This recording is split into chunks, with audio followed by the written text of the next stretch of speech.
Bonjour les amis, c'est Anne Guéquier. C'est avec beaucoup d'émotion que je vous annonce le lancement d'Objectif Métamorphose, le programme qui éveille la conscience. Objectif Métamorphose, c'est un bouquet de programmes de coaching audio dédiés au mieux-être pour vous qui souhaitez aller encore plus loin dans votre métamorphose. Qu'il s'agisse de santé naturelle, de relations ou de psychologie, chaque programme de coaching est mené par un expert choisi avec soin et a été conçu pour être court et transformateur. En 7 modules audio d'une dizaine de minutes chacun, les experts vous guident de manière simple et concrète au travers d'exercices puissants et de conseils éprouvés.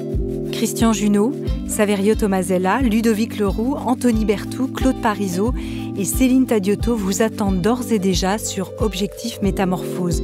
Vous pouvez avoir accès à tous ces programmes de coaching en illimité via un abonnement payant que nous avons voulu très abordable. Si vous nous écoutez sur Apple Podcast, abonnez-vous directement à partir de notre chaîne Métamorphose. Vous pouvez même essayer gratuitement pendant 3 jours tous les programmes. Et sinon, rendez-vous sur notre chaîne YouTube Métamorphose et cliquez sur le bouton Rejoindre sous une de nos vidéos ou à partir de la page d'accueil. J'ai vraiment hâte que vous découvriez les formidables programmes de coaching que nous vous avons préparés. À bientôt. Objectif Métamorphose, le programme qui éveille la conscience. Bienvenue dans le Best of Métamorphose, une série spéciale qui vous permet de découvrir ou de redécouvrir les épisodes les plus écoutés de Métamorphose. Je suis ravie de recevoir aujourd'hui dans Métamorphose une invitée lumineuse et très inspirante. Enfant, elle rêvait d'être docteur qui soigne par les rêves. Depuis toujours, elle éprouve un intérêt profond pour l'expérience de vie humaine, la métaphysique et notre connexion à la nature. Infirmière d'État, mais aussi naturopathe, elle est formée à la psychologie universitaire et praticienne en Jinshin-Jutsu, une pratique énergétique japonaise, et elle est également thérapeute en psychanalyse transgénérationnelle, formée par Didier Dumas. Elle est auteure du livre « J'arrête de subir mon passé » aux éditions Erol, 21 étapes pour se libérer enfin des répétitions transgénérationnelles. Et ce sera notre sujet du jour et de cet épisode de Métamorphose, comment se libérer positivement de son arbre généalogique et de ses ancêtres. J'ai la joie d'accueillir Céline Tadiotto. Bonjour Céline. Bonjour Anne, c'est un grand plaisir, merci. Oui, moi aussi. Alors, pourquoi ça bloque avec nos ancêtres ? Qu'est-ce qui ne va pas ? Et pourquoi parle-t-on de ces fameuses loyautés familiales inconscientes ? Alors, ce qui bloque avec les ancêtres, ça peut être très très divers. Mais les loyautés inconscientes, c'est en fait une histoire d'amour dans les familles. On ne souhaite pas mettre à mal ceux du clan auquel on appartient. Et ces loyautés familiales nous forment et nous façonnent à s'inscrire dans un comportement qui n'est pas forcément conscient, qui n'est pas forcément voulu et qui nous emmène dans des directions qui nous sont parfois complètement incompréhensibles. Alors justement, on parle de débloquer des événements du passé. Or, le passé, c'est le passé. Et pourquoi aller soulever ce qu'il y a sous le tapis ? C'est vrai que pour avoir fait un parcours transgénérationnel, on me dit souvent ça quand j'en parle en disant « Attends, moi, c'est bon, les ancêtres, on va pas aller soulever la poussière sous le tapis. On pourrait même dire remuer un peu la mélasse. » Oui, tout à fait, mais si on garde cette image, on peut aussi imaginer que s'il y a beaucoup de poussière sous le tapis, la table sur laquelle on mange au présent, elle est un peu bancale. Et c'est tout à fait ça, en fait. Il ne s'agit pas de se tourner vers le passé sous prétexte que c'est beaucoup plus intéressant que le présent, mais bien au contraire d'avoir à cœur de vivre un présent clean, clair, nettoyé. Et les encombrements vécus par nos ancêtres, par nos grands-parents, par nos parents, et même par notre propre histoire personnelle, eh bien, ces encombrements, ces traumatismes, ces peines, ces douleurs, elles attendent d'être guéries et elles ont besoin qu'on leur porte attention, ou pour dire autrement, elles ont besoin qu'on les prenne en conscience pour pouvoir se dissoudre et aller voir ailleurs si on y est. Ouais. Alors, tu dis que nous sommes agis justement malgré nous par ces fameuses loyautés familiales. Est-ce que tu peux un peu plus détailler ? Effectivement, j'ai pour habitude de donner aux personnes qui viennent dans mon cabinet l'image d'un sac à dos qu'on porte, dans lequel j'estime que nous avons à peu près 70% d'inconscient. C'est une part énorme de nous. Et cet inconscient vient de tout ce qui a été vécu par les uns et par les autres. Et tout comme, c'est une image que je donne dans mon livre « J'arrête de subir mon passé », tout comme une rivière qui aura subi un éboulis au cœur de la montagne, eh bien en aval, dans la vallée, on va voir l'eau un peu plus bourbeuse, on va voir passer des arbres, etc. Dans nos vies, c'est la même chose. Effectivement, on peut s'occuper que de vivre et de rire dans la vallée. Mais lorsque la rivière émotionnelle qui nous traverse est affectée par des éboulis du passé, des choses qui ont été vécues dans la montagne de nos ancêtres, eh bien, ça a un impact, y compris sur la façon dont on cultive sa vie, si je continue à garder la même image, dans la façon dont on va s'abreuver à la source de vie qui est la nôtre aujourd'hui, au présent.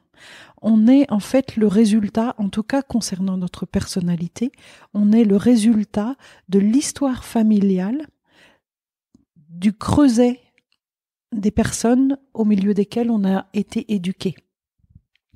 Ouais, ça c'est effectivement, c'est très fort. Et comment ça nous permet de guérir, de grandir et pas simplement justement de remuer les problèmes du passé. Il faut quand même aussi du courage pour aller chercher dans cette histoire familiale. Oui, alors je pense que ça va être aussi quand même une question de tempérament. Mais ça peut être du courage, mais ça peut être aussi passionnant. La passion peut l'emporter sur le courage. En fait, c'est très positif dans le sens où d'apporter de la guérison dans quelque chose qui nous affectait et dont nous ne nous rendions même pas compte est véritablement libérateur. C'est dans ce sens-là. Oui, bien sûr. Alors, comment ça se passe concrètement, un travail en transgénérationnel? Donc, les gens qui arrivent dans ton cabinet, comment ça se passe? Comment on commence? Combien faut-il de séances pour avoir une vision un peu plus précise? Alors, les personnes en général viennent en n'ayant aucune idée de ce qui les attend. Donc, c'est un travail qui peut prendre plus ou moins de temps, parfois jusqu'à 2 ans. D'accord. C'est un travail d'enquête personnelle sur qu'est-ce que je vis moi par rapport à tel et tel sujet. Certaines personnes n'ont aucune information concernant leur famille, d'autres ont la chance d'avoir beaucoup d'informations. Mais en général, plus la famille va mal et moins il est facile d'avoir de l'information.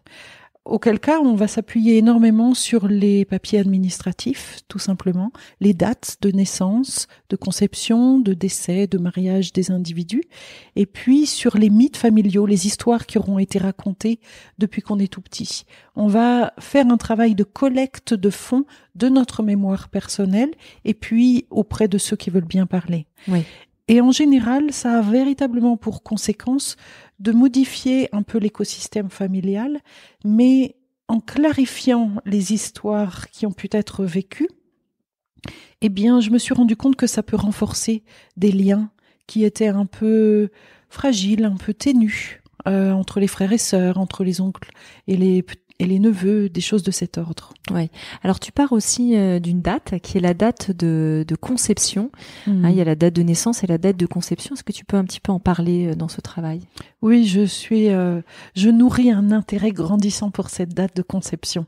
Effectivement, je me suis rendu compte que pour une personne, si l'on regarde la date à laquelle elle a été conçue, je me rends compte qu'au moment où les parents étaient occupés à faire cet enfant, alors normalement, un couple n'est pas à ce moment-là en train de penser à sa belle-mère, sa grand-mère, etc. En théorie, oui. En théorie. Et si cet instant concorde avec une date importante dans l'histoire familiale, eh bien, c'est comme si on augmentait de façon exponentielle les chances qu'un embryon puisse trouver corps dans cette union. Et cet embryon, c'est comme s'il s'ouvrait une brèche au travers de laquelle va s'écouler énormément de mémoire familiale, notamment vis-à-vis de cet événement qui fait écho, qui fait anniversaire. Et cet embryon va s'en trouver imprégné cette imprégnation va continuer pendant tout le temps de la grossesse et même de toutes les années de vie. Oui. Mais ce moment de la date de conception est particulièrement important et il peut indiquer à une personne qui viendrait me consulter avec qui elle est en lien dans la famille. D'accord. Donc, par exemple, moi, je suis née en août. Si je fais ma date de conception, ce serait donc fin août. Donc, ça fait On peut décembre. rajouter 3 mois, oui. Hein, c'est ça. Non, Donc, ça fait novembre. Ça fait novembre, fin Oui. novembre. Donc ça veut dire que, en gros, il faut que je regarde dans ma famille qui est né, par contre. Hein.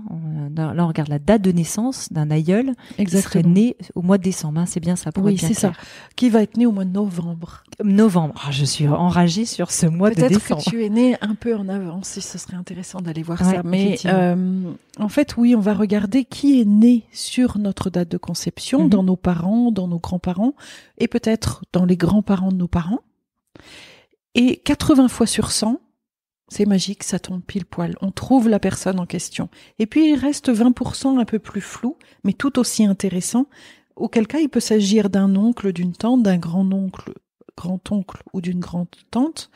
Mais aussi, si on ne trouve rien, alors on va aller regarder quelles sont les personnes qui sont nées à la même date que nous.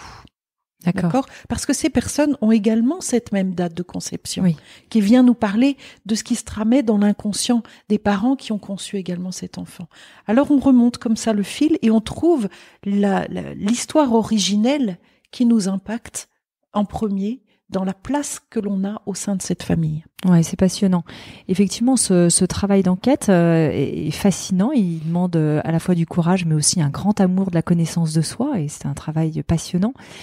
Est-ce que dans les gens qui viennent te voir, quels sont les cas que tu rencontres le plus? Quels sont les traumas qui se passent d'arbre en arbre et de famille en famille? Comment ça fonctionne? Est-ce qu'il y a des cas plus saillants que d'autres que tu vois arriver? Oui, alors là, on aborde du coup le côté un peu pas très rigolo, hein, un peu triste des traumas qu'ont pu vivre nos ancêtres.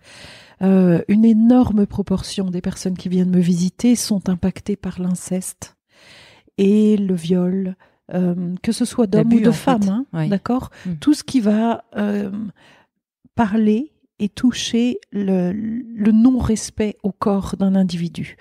Vont découler de ça aussi les histoires de meurtre. Et puis les décès prématurés principalement, les décès d'enfants. Ça va être la deuxième grande vague des personnes qui viennent me consulter, c'est-à-dire, par exemple, des jeunes femmes qui n'arrivent pas à concevoir d'enfants, des couples, hein, parce que ce ne sont pas que les jeunes femmes qui conçoivent, c'est le couple en entier, mais ils font des fives, etc. Et puis, ça ne prend pas, comme on dit. Et là, on se rend compte, après quelques recherches, eh bien, que par exemple, la grand-mère ou l'arrière-grand-mère a perdu son premier enfant, le plus souvent au cours d'un événement de guerre, d'accord ? Et puis, ces femmes-là, c'est également quelque chose dont je parle dans le livre, ces aïeuls n'auront pas pu pleurer leur enfant parce que la période était dramatique et qu'il y avait pire, soi-disant, autour d'elles, que leur mari allait leur en faire un autre en rentrant. Des choses qui banalisent un peu d'une certaine façon. Mais la banalisation ou bien le fait de minimiser empêche de s'autoriser à exprimer sa douleur. Quelques générations plus tard, eh bien, cette jeune femme va inconsciemment ne pas oser mettre au monde un premier enfant parce que les premiers enfants, ça meurt. Ce sera ça qu'elle aura reçu comme information. Le premier-né est mort. Le premier-né est mort. Elle aura intégré cette information complètement inconsciemment et elle n'osera pas mettre au monde un premier enfant pour ne pas que ça se répète. Très souvent, on voit qu'une adoption d'un premier enfant va déclencher, autoriser le corps de la mère à procréer. Oui, c'est très fréquent. Oui, c'est très fréquent. Et souvent, on trouve cette histoire-là lorsqu'on remonte quelques étages. Alors tu parlais effectivement d'abus, c'est pas facile de savoir finalement si dans l'arbre il y a eu des abus. Comment est-ce qu'on peut enquêter typiquement là-dessus? Parce que déjà on peut soi-même, si on a subi un abus, ne pas avoir le souvenir conscient. Et puis s'il s'agit par exemple de sa grand-mère, elle peut être décédée et donc on n'a pas forcément l'information.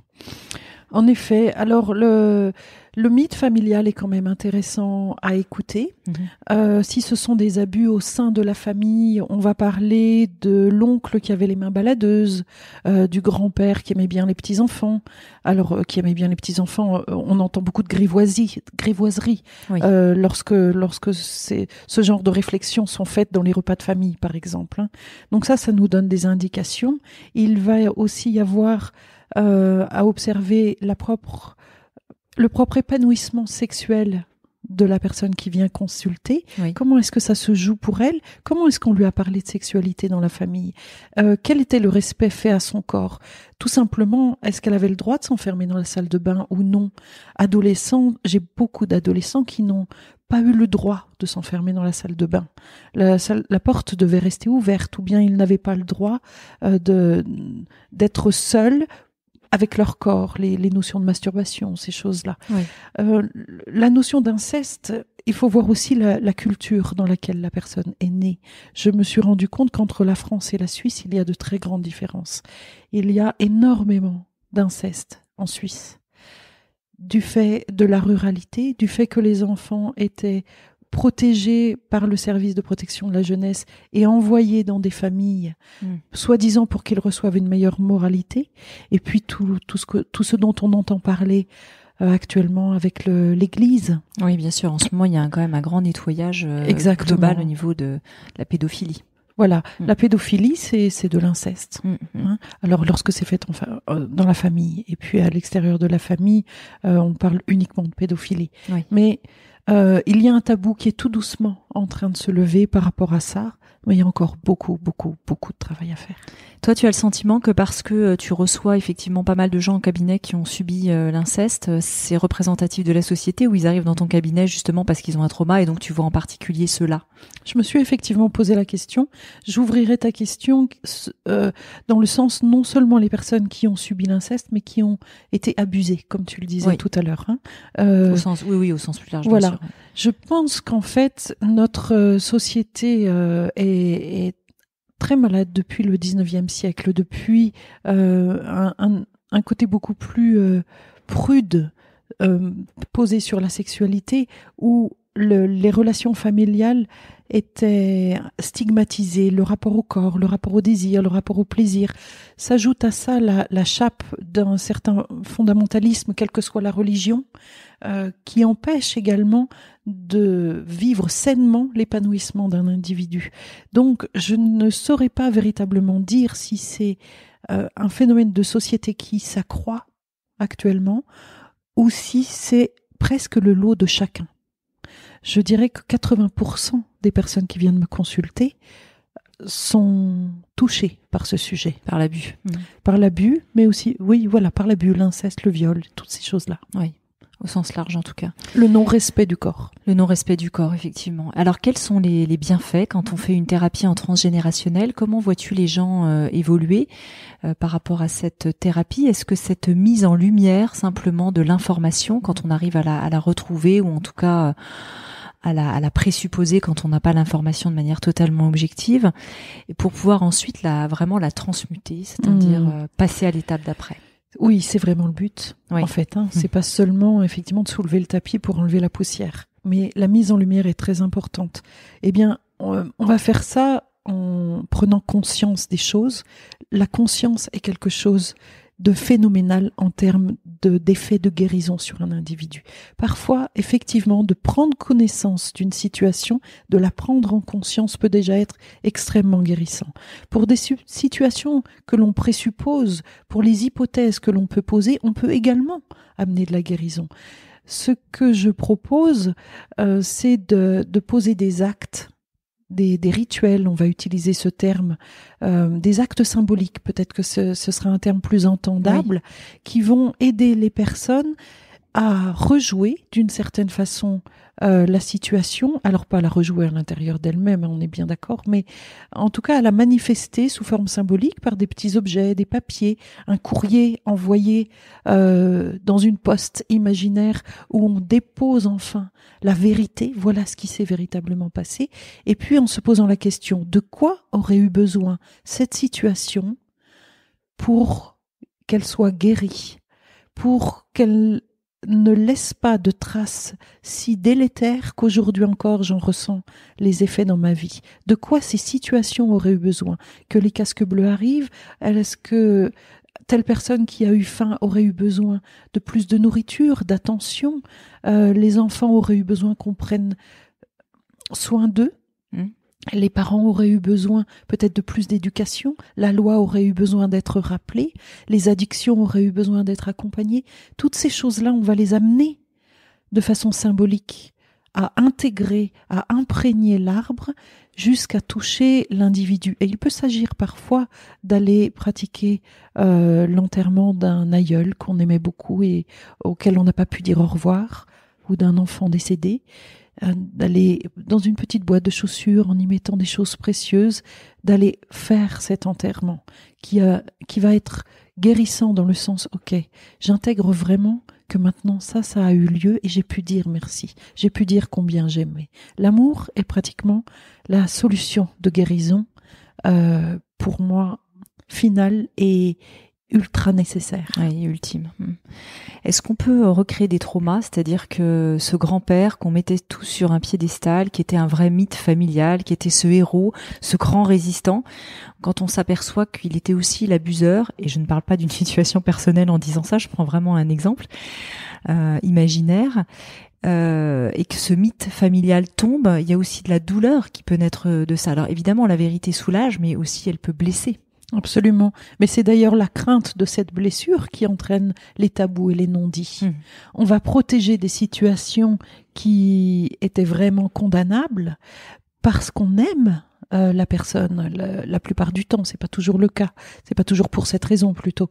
Mais oui, lorsque l'on met à jour une situation délétère, tout l'écosystème familial s'en trouve perturbé. Les êtres peuvent ou non en avoir conscience, d'accord ? Mais tout l'écosystème familial a besoin de se repositionner nouvellement.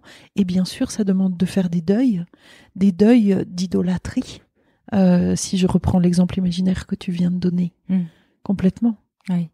Alors jusqu'où faut-il remonter dans son arbre? Alors dans ton livre J'arrête de subir mon passé, paru aux éditions Erol, Céline Tadiotto, tu proposes aussi un arbre généalogique qu'on peut remplir. Jusqu'où est-ce qu'il faut remonter dans son arbre pour travailler? Parce qu'évidemment, on n'a pas l'information. Alors on peut avoir un super arbre généalogique, mais pas avoir l'information de ce qui a été vécu par les personnes. Bien oui, entendu. Tout à fait. Alors on remonte ordinairement de 3 générations. On est la première personne, on est la première génération, d'accord ? Oui. La personne qui consulte est la première génération. On remonte ordinairement de 3 générations. Au mieux, ce serait de remonter à 5 générations, parce qu'auquel cas, on va aller observer les grands-parents de vos grands-parents et on comprend véritablement comment se sont transmis les éducations, les morales, etc., propres à cette famille. Et il arrive dans des situations très délicates, très compliquées, et l'inceste peut en être une, qu'il nous faille remonter jusqu'en 7e génération. Mais je rassure tes auditeurs, c'est vraiment exceptionnel. C'est pas la norme, d'accord ? On remonte beaucoup plus souvent entre 3 et 5 générations. Il y a quelque chose d'important que je voudrais donner comme clé pour ceux qui veulent s'y mettre dès qu'ils vont nous entendre là, c'est qu'en général, il y a un grand sujet à trouver par famille, d'accord ? On appelle ça un fantôme en transgénérationnel, c'est-à-dire une situation qui vient se manifester mais qu'on ne connaît pas encore. Donc il y a un grand sujet principal et 3 secondaires, d'accord ? On a 4 lignées, celle de ma mère avec ma grand-mère maternelle et mon grand-père maternel, et puis celle de mon père avec mon grand-père paternel et ma grand-mère paternelle. Ça fait 4. Eh bien, en général, on trouve systématiquement un vrai non-dit ou un secret de famille et 3 secondaires dans les 3 ou 5 premières générations. Est-ce qu'on voit que ces secrets peuvent se faire écho justement d'un côté de ta famille ou de l'autre, ou quand on a un conjoint, entre les arbres généalogiques, les effets miroirs des arbres ? Complètement. En fait, je vais un peu désacraliser le romantisme du fait de tomber amoureux. J'en suis navrée, mais On rencontre un arbre, en fait. c'est ça, exactement. La nature de la vie, d'accord. La vie elle-même fait se rencontrer des inconscients compatibles parce qu'elle a à cœur de doubler les chances que puisse être abordé un même sujet. Donc, effectivement, ce que l'on vient travailler du côté maternel, eh bien, il y a de fortes chances que l'on trouve un écho fort, redondant, complémentaire dans la lignée paternelle. Mais c'est une très grande aide pour ceux qui ont perdu un parent dans leur très jeune âge, parce que ils peuvent faire ce travail transgénérationnel d'analyse de l'arbre généalogique en étudiant la branche qu'ils connaissent. Nombre de personnes ignorent complètement une branche. Et je voudrais dire que pour les personnes adoptées, par exemple, eh bien, c'est un peu la même chose. La vie, par hasard, alors on tisse beaucoup de le hasard n'existe pas, toutes ces choses-là, c'est un autre sujet, mais la vie va nous faire intégrer une famille d'adoption qui fait écho avec notre inconscient personnel. Ça, tu l'as vu en thérapie ? Oui, tout à fait. Ouais, et c'est incroyable. très très intéressant parce que les personnes qui ont la chance de retrouver ensuite leur famille d'origine vont se rendre compte combien la famille qui les a accueillis et éduqués faisait écho dans leur inconscient, principalement l'inconscient problématique, à la famille d'origine, à la famille biologique. Ouais, c'est fou, hein. Oui. C'est passionnant et en même temps, tout à l'heure, on parlait d'aller enquêter et justement, à quel moment faut-il aller poser des questions dans sa famille sans non plus aller déclencher soit une nouvelle guerre à l'intérieur de la famille, mais au contraire de manière apaisée parce que parfois on peut remuer des blessures. Quand est-ce qu'on sent que les personnes sont prêtes à parler ? Est-ce qu'elles sont prêtes à parler d'ailleurs dans les familles ? Je ne crois pas. Oui. Je ne suis pas sûre qu'il y ait de bons moments en dehors de celui que nous indique notre cœur. De sentir, bon là, elle est très préoccupée en ce moment, je ne vais pas aller embêter ma grand-mère avec ça en plus. Mais je ne crois pas qu'il y ait de bons moments et je ne crois pas que personne soit prêt à raconter parce que si c'était le cas, on ne serait pas dans la situation de devoir aller poser des questions. Oui. Mais cependant, j'assiste beaucoup plus positivement. Cela dit, peut-être que les personnes, excuse-moi, je te coupe, mais peut-être que certaines personnes ne se sentent pas autorisées en se disant ce secret est trop lourd et je ne veux pas le faire porter à mes enfants. C'est exactement ça. Ouais. Tu ne m'as pas coupé la parole, on pensait à la même chose. Pardon. En fait. C'est exactement ça. Certaines personnes, je les vois mais rayonner d'avoir enfin pu parler. Elle ne se sentait pas autorisée, effectivement, et le fait qu'un plus jeune vienne poser des questions enfin sur ce sujet, ça permet de pouvoir l'aborder une dernière fois, presque de s'en débarrasser comme d'une patate chaude. Ouais. Quelque part, ça, oui, c'est une patate chaude, mais d'un autre côté, c'est tellement guérissant de enfin pouvoir amener la parole. Françoise Dolto a beaucoup insisté sur la valeur de la parole, la mise en parole qui est guérissante, qui aide à grandir, qui aide à croître, à s'individuer et à devenir un individu sain. Une personne saine. Donc c'est plutôt une bonne idée d'une personne même âgée, au lieu de se dire elle est en fin de vie, on va pas l'embêter avec ça. Au contraire, c'est parce qu'elle est peut-être en fin de vie et qu'elle attend aussi peut-être ce moment pour justement passer le témoin quelque part et faire du bien également aux générations suivantes. Parce que quand on fait ce travail transgénérationnel et qu'on a des enfants, on pense aussi à eux, bien évidemment. Oui, complètement. Alors, peut-être qu'il ne faut pas sauter sur le dos de toutes les personnes en fin de vie qu'on a autour de nous, mais effectivement, on le sait, dans nos histoires familiales, il y a toujours des secrets qui se révèlent au moment du passage vers un autre monde, une autre vie, j'en sais rien.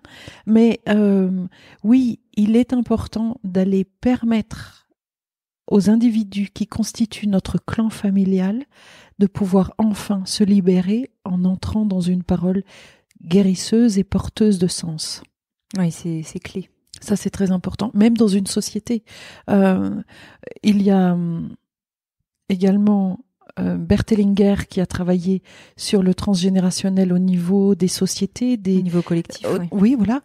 C'est très, très important qu'une société puisse s'ouvrir, parler. J'ai beaucoup d'amis d'ex-Allemagne de l'Est et toute cette génération qui a été touchée par la chute du mur, bien évidemment la génération précédente, mais ils sont dans une une recherche de résilience, de réparation, de pardon, y compris pour ce qu'ils ont vécu, eux, dans leur famille, et ce qu'on leur a fait vivre depuis l'Allemagne de l'Ouest ou depuis le reste du monde. Oui, il y a des études, une étude à Harvard qui a montré, il y a, je crois, à peu près 2 ans, que l'ADN vraiment subissait un stress au niveau transgénérationnel. Et donc, les études montrent maintenant ça. Alors, évidemment, on pourrait s'en douter de manière intuitive, quand on a un grand-père qui a subi l'Holocauste et ou une partie de sa famille qui a été décimée, comment ne pas subir ce stress. Mais là, ce qui est intéressant, c'est que vraiment on le voit au niveau même du cœur de l'ADN, c'est ça? Complètement, c'est ça. C'est ce qu'on appelle l'épigénétique. Oui. Et on retrouve effectivement des traces génétiques de tout le vécu, s'il est fort, riche émotionnellement, d'un individu dans sa descendance. En fait, tout ce qui va demander de l'adaptabilité. Parce que vraiment, l'essence de mon travail, ce qui me tient à cœur profondément, qui se voit pas forcément dans ma pratique, c'est l'amour inconditionnel.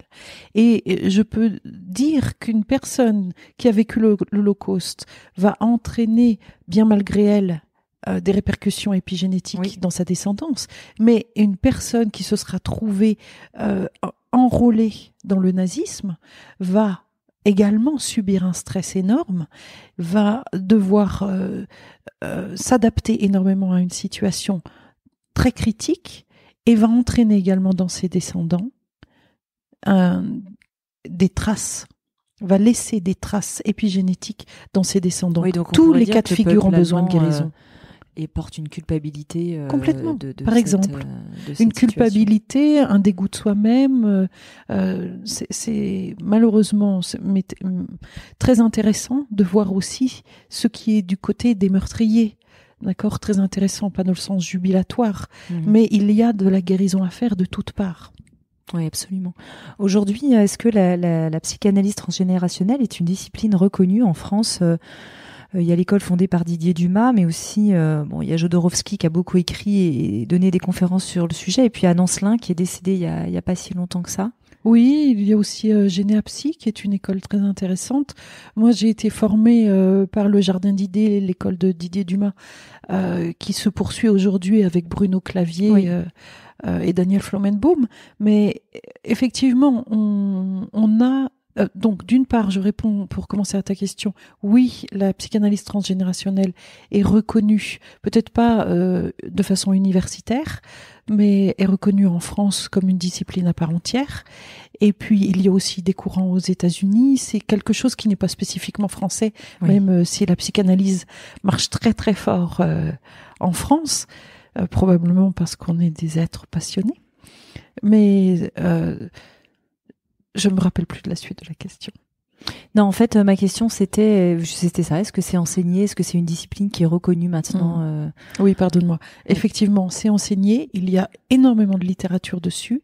Il y a maintenant des cours en ligne que l'on trouve régulièrement.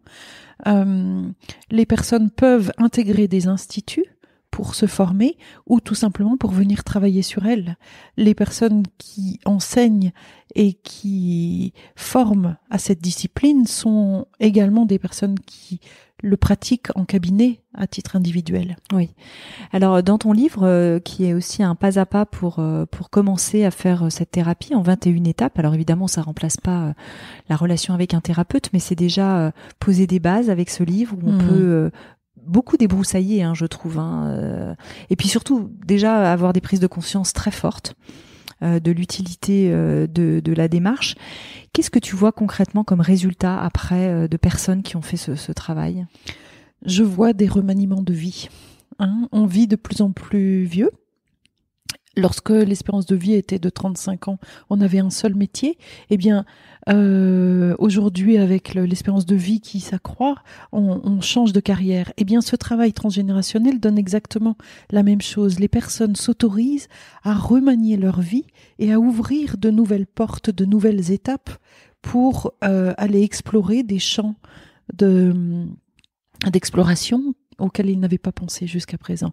Ce que j'observe le plus, c'est véritablement une libération des individus. J'observe également une forme de compassion qui peut s'ouvrir dans les familles. On va porter son regard avec beaucoup moins de jugement sur telle et telle personne de son entourage. Ce travail transgénérationnel permet de replacer l'individu dans l'histoire qui a été la sienne et non pas de le mettre spontanément coupable, responsable de tel ou tel manquement à la règle du consensus moral. Oui, on ne vient pas juger les personnes de notre âge. Beaucoup moins, en tout cas. Oui. Beaucoup moins. On vient vraiment faire ce travail de mise en lumière et de réparation. Oui. Est-ce qu'on a intérêt à faire ce travail en couple, en famille? C'est systémique? Moi, je le conseille, effectivement. Certaines personnes ayant été abusées dans leur famille ou ayant vécu des choses très difficiles de l'ordre de la négligence, peut-être est-il préférable de le faire seul. Parce que c'est un véritable travail de réparation personnelle qui est en jeu. Mais lorsqu'il s'agit de venir travailler sur ce travail d'enquête, d'éclaircissement, qu'est-ce qui s'est vécu dans notre famille? A-t-on, un problème dans notre famille alors qu'on a l'impression que tout va bien? Vraiment, c'est quelque chose que je conseille que de le faire en groupe, en couple, en famille, y compris avec les enfants ou bien avec les parents. Et j'ai eu à suivre des familles admirables qui ont poussé assez loin la mise à nu de chacun pour nettoyer et mettre en lumière l'espace familial qui était le leur. Oui, moi c'est vrai que j'ai eu la chance de pouvoir faire un travail familial. Oui. Il faut que tout le monde soit prêt à s'engager. Et c'est vrai que dans toutes les familles, que ce soit les frères, les sœurs, les parents, voire même les belles-sœurs, les beaux-frères, tout le monde n'est pas prêt à faire ce pas, ou parfois il y a une partie qui est prête et pas l'autre. Et ben, il faut aussi le respecter et cheminer avec ça. Oui, ça peut être aussi une indication qu'il y a là de la douleur qui pour l'instant n'est pas prête à se mettre en lumière, effectivement. Oui, c'est très fort. Oui. Oui, quand tu parlais tout à l'heure, il y avait une question qui me venait où tu disais un travail personnel quand on a eu des parents ou subi de la négligence. Qu'est-ce que c'est exactement? Comment est-ce qu'on peut se ressentir dans ce cas-là? J'aimerais bien juste un petit éclairage là-dessus. Ce que j'appelle la négligence familiale, ça va être... c'est tout ce qui touche au fait de ne pas s'être senti respecté lorsque l'on était enfant, d'avoir eu besoin d'attention, d'avoir eu besoin d'encouragement, de ne pas en avoir reçu. La négligence, c'est une forme d'indifférence qui s'inscrit dans l'éducation donnée aux enfants. Le fait d'abandonner ses responsabilités en tant que parent et de se dire que moi je m'en suis bien sorti, il s'en sortira. Donc, vaille que vaille. Un enfant qui reçoit peu de cadre, qui reçoit peu d'attention, qui reçoit peu d'amour, est un enfant qui va se vivre comme ayant vécu, est un futur adulte qui va se vivre comme ayant souffert de négligence. Oui. On touche à la fin de ce podcast passionnant, Céline Tadiotto. Oui, déjà. Et j'ai encore 2 questions. La première, c'est qu'est-ce qui t'a permis de vivre, toi, ta métamorphose et de faire ce travail en transgénérationnel, d'aller dans cette direction? La base pour moi, ça a été le sentiment d'être dans une famille dysfonctionnelle. Je ne l'ai pas tout de suite identifiée comme telle. Et ça n'est pas une famille extrêmement dysfonctionnelle. Au final, je reconnais que c'est une famille dans la norme. Oui. Donc dysfonctionnelle. Là, je vais me prendre des foudres. Pas de moi, en tout cas. Mais je le crois fort. et c'est aussi le fait de m'être sentie malheureuse pendant des années. Entre 20 et 30 ans, ma vie était pénible, ma vie était douloureuse. Je rencontrais beaucoup de situations extrêmement cuisantes et de m'être posé la question, mais finalement, est-ce que on est là pour vivre tous des vies qui n'ont pas de sens, qui sont empoisonnantes d'une certaine façon, oui. Ou est-ce qu'il est possible pour un individu sur cette planète de vivre une vie épanouie, joyeuse, heureuse et lumineuse? Eh bien, la réponse est oui. Voilà ce que ça m'a apporté que d'avoir fait ce travail, de m'être formée à la psychanalyse transgénérationnelle. Et c'est un vrai régal pour moi de pouvoir retransmettre ça jour après jour et d'accompagner les personnes à embellir, enluminer, au sens propre du terme, leur vie. Oui, parce qu'on peut avoir conscience vraiment d'avoir un besoin crucial, d'avoir une très lourde blessure. On a beaucoup parlé de l'abus tout à l'heure et de venir pour ça. On peut aussi avoir des blessures, et dans toute famille, celui qui dit qu'il il se passe rien dans ma famille, j'ai peine à le croire, effectivement. Mais on peut aussi le faire pour une question d'éveil et de vouloir grandir, hein, pas simplement venir avec un trauma. Complètement. Pour moi, le nom du podcast Métamorphose s'applique parfaitement à la psychanalyse transgénérationnelle ou à la psychogénéalogie, parce que c'est vraiment une mutation que l'on s'autorise à faire, mais une mutation pas pour devenir un monstre, une mutation pour laisser une ancienne peau derrière soi, faire peau neuve et s'ouvrir à la vie nouvellement. Et puis c'est aussi une chance pour nos enfants. Et cette dernière question, quelle est la question existentielle qui te taraude aujourd'hui après avoir fait ce travail sur toi et puis en cabinet évidemment avec tous les cas que tu continues de voir chaque jour? Quelle est cette question existentielle que tu te poses aujourd'hui, Céline? Eh bien, Anne, je ne sais pas si je me pose une question existentielle, mais j'ai vraiment à cœur, et j'en ai déjà parlé, cette notion de l'amour inconditionnel et de la confiance inconditionnelle. C'est quelque chose qui me travaille énormément, qui m'interpelle, et ce qui m'agit et ce qui m'anime le plus aujourd'hui dans ma vie, c'est comment le retransmettre au plus grand nombre, parce que c'est vraiment accessible à tous, de la façon la plus simple et la plus claire qui soit. Donc, c'est un travail existentiel intérieur dans lequel je suis. Si ça peut répondre à ta question. C'est parfait, c'est une très belle conclusion, et je précise que tu es aussi très inspiré par ce guide spirituel et thérapeute américain Michael Rhodes qui parle beaucoup de l'amour inconditionnel. Oui, et puis du dialogue avec la nature, mais beaucoup d'autres aussi. En fait, il y a de magnifiques figures vivantes ou passées qui traitent de ces sujets, peut-être pas avec ces termes-là exactement, mais en effet. Merci infiniment Céline Tadiotto. Avec grand plaisir. Pour cette interview Lumière en notre compagnie. Je suis sûre que nos auditrices et nos auditeurs auront apprécié de mieux comprendre les secrets de l'arbre généalogique afin de trouver enfin la liberté d'être soi. Merci Céline. Parfait.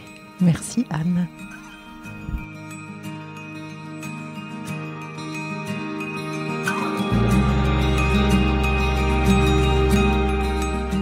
Merci de nous avoir écoutés. Pour me retrouver chaque semaine, abonnez-vous gratuitement sur Apple Podcast ou sur votre plateforme préférée. Si vous aimez le podcast Métamorphose, n'hésitez pas à le soutenir pour favoriser sa diffusion en lui donnant 5 étoiles.